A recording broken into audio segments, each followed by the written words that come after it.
Sometimes in racing, the fastest car doesn't always win the race. But what did win the race yesterday was a pit gamble.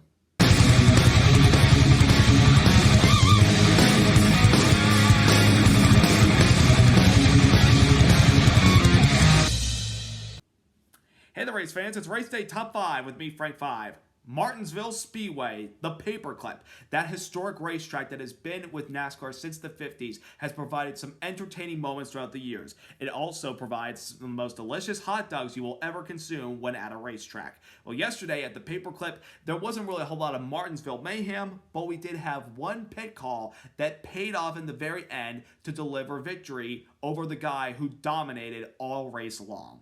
Funny how things work out, isn't they? Let's talk about all that happened yesterday at the paperclip.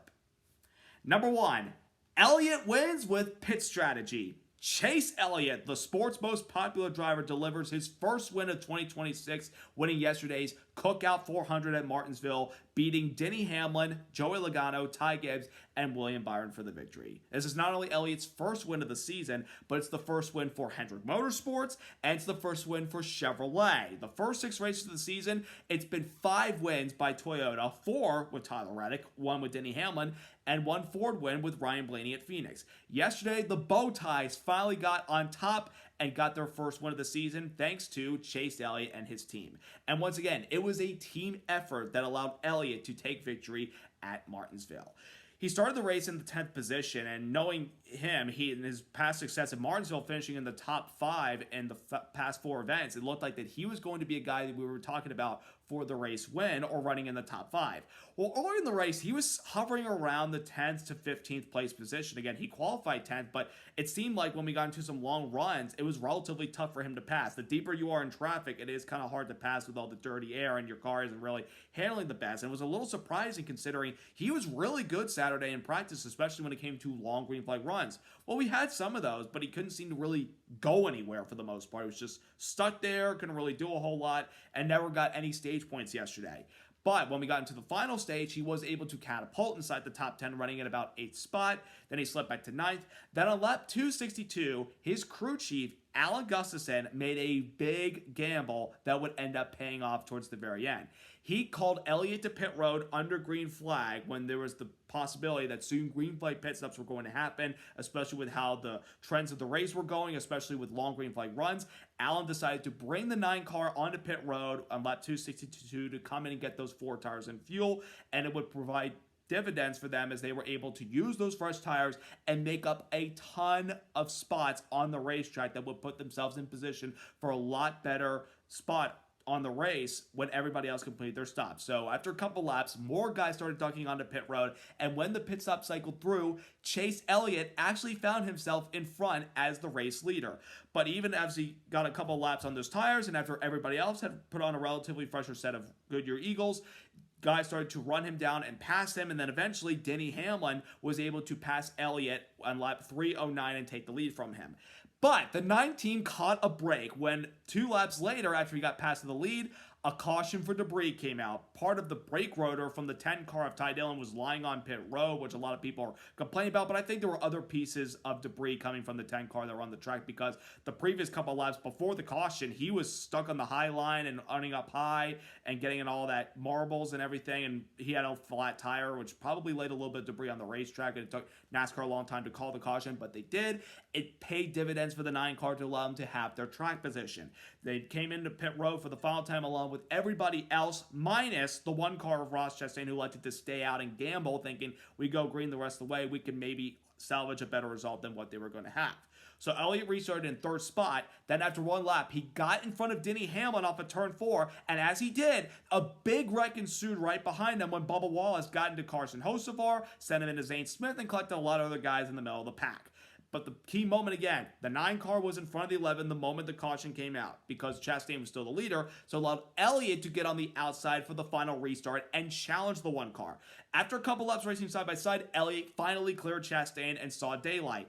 But Denny Hamlin a couple laps later was able to get by Ross and started to run down the 9, But Chase Elliott did not give in to Denny Hamlin no matter how hard Hamlin tried to catch and pass the 9 car. He really couldn't do it for the most part. And even when they got into lap traffic, Elliott did a better job maneuvering through the lap traffic more so than Denny Hamlin did. And he was able to hold on and get his second Cup Series win at Martinsville Speedway. The previous win he had, of course, was the walk-off win in 2020 that sent him to the championship at Phoenix, where he would win the championship that year. Fun fact, yesterday was also 11 years to the day that Chase Elliott made his debut in the Cup Series, and it was at Martinsville Speedway. The race really wasn't memorable for him other than him getting involved in a wreck, running wounded the rest of the race, especially because this was the year prior to him taking over the 24, with Jeff Gordon announcing that 2015 was his final season. But this track was where Elliott made his Cup Series debut, and it was fun to know that it was 11 years ago to the day yesterday that he made his debut, and 11 years later, he wins there. It's his 22nd Cup Series win in the series, and it's really, really good to see Elliott and Hendrick Motorsports win, especially for Chevrolet, as I mentioned.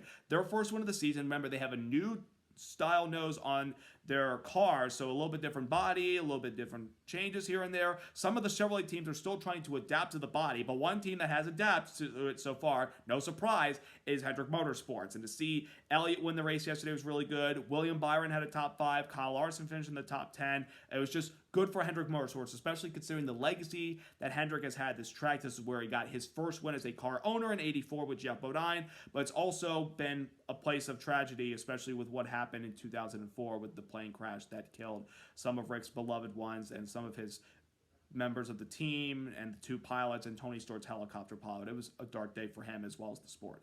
But Chase Elliott winning yesterday makes it even brighter. And you all remember a couple weeks ago, Chase Elliott was closing in on Denny Hamlin for the race win at Las Vegas, but couldn't seem to get by him. This week, it was vice versa. Elliott was the one leading, Hamlin was the one pursuing, but Elliott held him off. And also, don't forget, Chase Elliott almost won the Daytona 500 early this year on the last lap when the top 3 in front of him wrecked into 1. He took the lead and it looked like off of 4 he had it until the 2311 cars of Tyler Reddick and Riley Herbst ganged up on him, and he had to settle with a 4th place car right across the start-finish line. But it was a good job by Chase Elliott and the 9 team yesterday, and of course, this new format this year, the Chase, benefits consistency. No one is more consistent than Chase Elliott.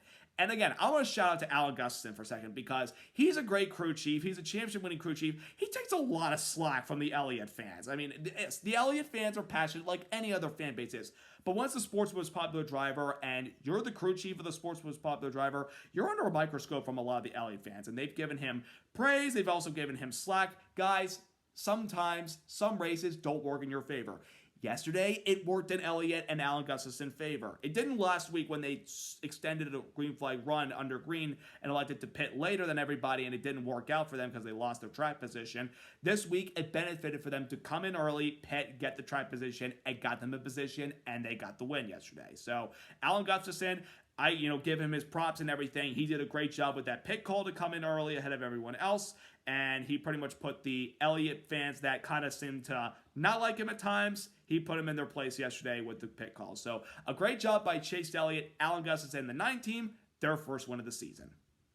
Number 2, Hamlin dominates but doesn't seal the deal. Denny Hamlin by far yesterday had the field covered. He had a great weekend, the entire weekend. Qualified on the pole. Yesterday, he was so dominant. He led 74 of 80 laps in the first stage, losing the lead for only 6 laps when he got passed in traffic by William Byron. Then he gained it back a few laps later. Hamlin was so dominant yesterday, of course, being able to win stage number 2. He won both stages and gained 10 points in each stage, so 20 total. He led the most laps, almost 300 laps led for the 11 car yesterday. But they did a good job with their race in general. They, of course, were the last ones to pit out of everybody in the green flag pit stop sequence in the final stage. They were able to use their fresher tires. They got by Elliott, and of course, 2 laps later, as mentioned, they got the caution for the debris. Hamlin came off pit road in second. But in the next last restart, if you notice, Denny Hamlin actually spun his tires, trying to stay alongside the 1 car through the restart zone. He spun the tires, lost a little time, and that's what allowed Elliott to get on the inside and race Denny Hamlin and eventually get the edge ahead of him when the caution came out just a lap later. So Hamlin had to settle in for 3rd on the restart. He was able to get by Ross Chastain after Elliott got by, and even though Hamlin got by the 1 and was trying to run down the 9, he couldn't get by him. And I think based on what I'm hearing, it sounded like Denny Hamlin might have been having maybe a loose wheel condition yesterday. I did notice, of course, the end of the race, he fell back as the big gap towards the very last end of the race between those two was 1.1 seconds, but he was able to close the gap when they hit lap traffic. But Denny could not really maneuver the lap traffic as good as the 9 car did, which really was surprising. And yes, Denny Hamlin actually timed yesterday in the early part of the race, had a tough time with lap traffic, as has races when he was catching the 42 of John Nemechek. Seemed like those two, when they got together, would just go at it at times. But even though Hamlin gave it everything he had yesterday, he wasn't able to seal the deal. And it's kind of unfortunate considering how good he was in this race a year ago, leading all those laps and winning the race. Lead the most laps again, but you don't seal the deal at the very end. Plus, you would have loved to win at the track that you call your second home track when Richmond is technically your home track. This is the second place to home for him. And it would have been nice to have seen him win, especially considering he's had a lot of success in the past, looking for his 7th win at this track. That'll have to wait to the fall. So despite being dominant yesterday, Hamlin was strong, but the fastest car doesn't always win the race. Number 3, great day for Team Penske. All 3 of the Penske cars finished inside the top 10 yesterday, just what the team needed to have all 3 of their cars run well, compete at the front, and have solid results at the end of the day. Let's start with Joey Logano with a 3rd place finish, his first top 5 of the season. They needed this top 5 badly. Because last week, we didn't talk about Joey Logano at all because they were nowhere to be found. They were out to lunch. The car was terrible. There are plenty of other ways to describe how Joey Logano's race at Darlington was last week, but some of them I can't say on this channel, especially for kids. But Joey Logano last week was nowhere to be found when his 2 teammates were finishing inside the top 5. This week, however, they bounced back nicely at a track where Joey Logano has been very good at in the past, and of course, won here in the fall in 2018. Yesterday, he had a great day in general. Ran top 5, 6 all day long, not really making any mistakes on pit road. They had a good race. Didn't really have a race-winning car, even though at times when they got in the lap traffic at the very end, he would start to kind of close down the top 2, but it wasn't enough.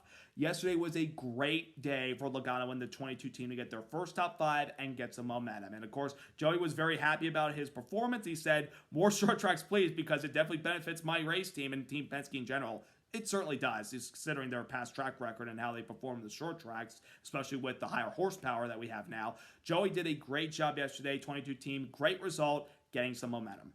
Then we go to his teammate Ryan Blaney, who I thought was going to be a guy that would contend with the likes of Denny Hamlin and Chase Elliott and even Joey Logano and some of the other Hendrick cars yesterday for the win, but it just didn't really fall his way. He qualified in the 12th spot, was able to get inside the top 10, but unlike the last couple times that we've been here, mainly in the fall race when you've seen Blaney pass guys like crazy, he would get in the top 10 and just stall out, not really do anything. Now, he was able to get into the top 5 in the final stage and had a chance perhaps if he had gotten by Denny Hamlin, and we know he was going to get by Chastain on those older tires, he could have maybe been the guy to run down Chase Elliott for the victory. However, on that last restart, as he was racing side by side with Denny Hamlin off of turn 4, Hamlin, it looked like, kind of pinched, or in Blaney's defense, squeezed him into the outside wall off of 4, thus killing Blaney's chances of having any opportunity to try to win the race. He was able to still stay inside the top 10 and get a 6th place result, but that contact definitely cost Ryan Blaney a chance to go for the win yesterday, and maybe it might have cost Denny Hamlin too, considering the contact. It could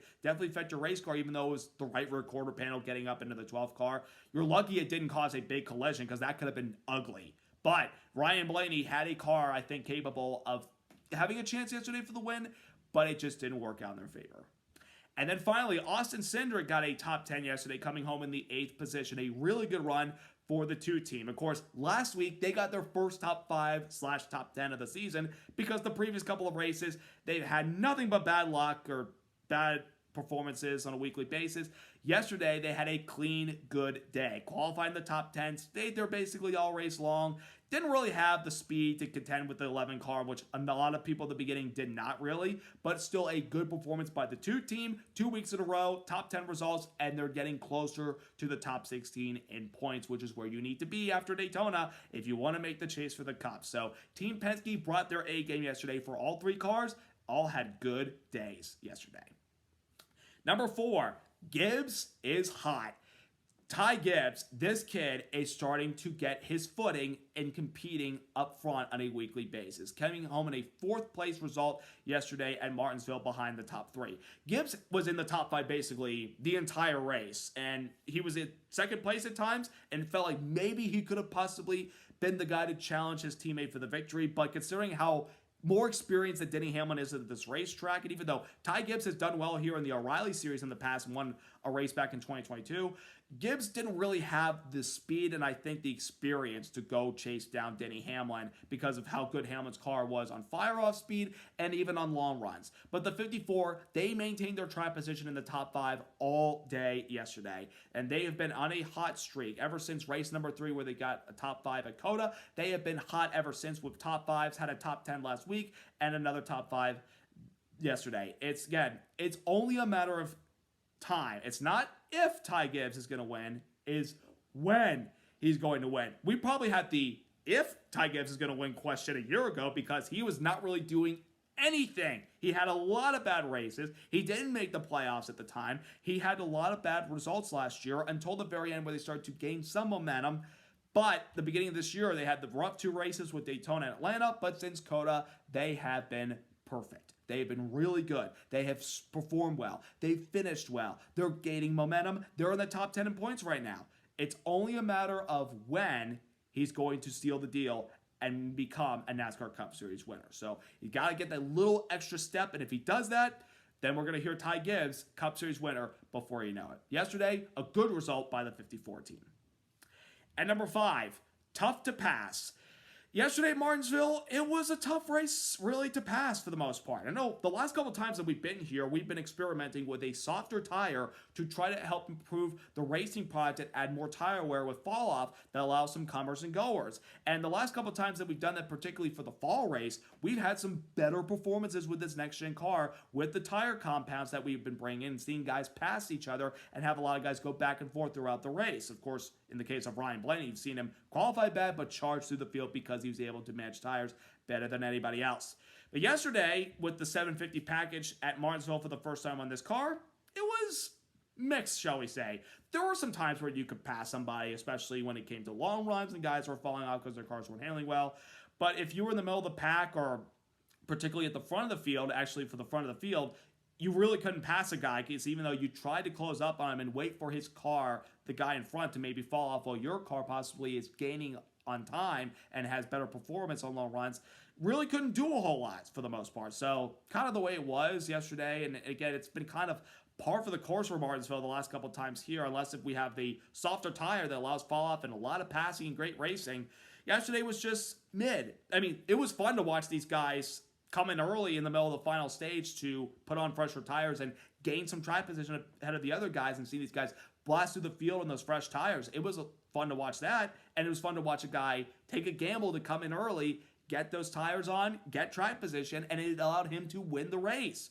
But for the most part, it was basically the Denny Hamlin show where he just dominated the field yesterday. Nobody could challenge him no matter how hard they tried. Yes, William Byron did in stage 1, taking the lead for 6 laps, but then Denny got right back by him. So still some things we got to fix here at Martinsville as far as the short track racing product when it comes to tires, perhaps. Maybe it's also perhaps the concrete surface in turns 1 and 2 and 3 and 4 that's preventing these guys from having an opportunity. Because remember, many years ago, turns 1 and 2 were asphalt. But I think after what happened with the track coming up in 2004, that pretty much made a decision that we probably need to change the racing surface in the turns there and allow concrete. I mean, the previous couple of times at Martinsville before the next gen, there have been some good races, but still got to work on this next gen car at Martinsville, especially for some long runs, especially with extra horsepower now added. But it wasn't a bad race yesterday, but it wasn't the most exciting race, especially with it being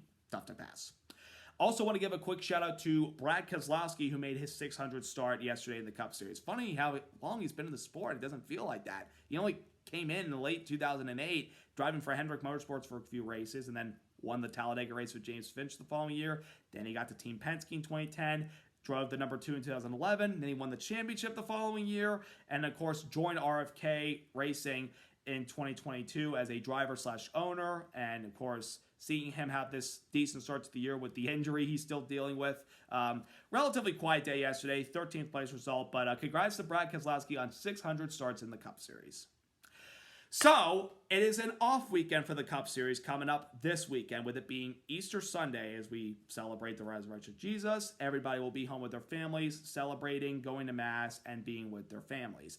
But there will be some racing action regardless at the Rockingham, where the O'Reilly Auto Parts Series and the Truck Series will be there on Friday and Saturday, so tune in for that. But the next time the Cup Series comes back in action will be in 13 days, April 12th, at Bristol Motor Speedway. It'll be fun to watch these guys race on the world's fastest half mile, the Roman Coliseum of racing, Thunder Valley, you name it. And we'll see how the 750 package does for that race on the concrete surface. Will that race provide a lot of tire fall off? We shall see. We shall see. But I hope everybody has a wonderful Easter weekend. Enjoy the time with your families. Enjoy watching the race at Rockingham. If you're going, enjoy it regardless. And we'll look forward to seeing these guys back on the track in a few weeks at Bristol. So thanks so much for watching. Subscribe, like, and congratulations once again to Chase Elliott and the 9 team victorious at Martinsville. Have a great week, everybody. Let's go racing.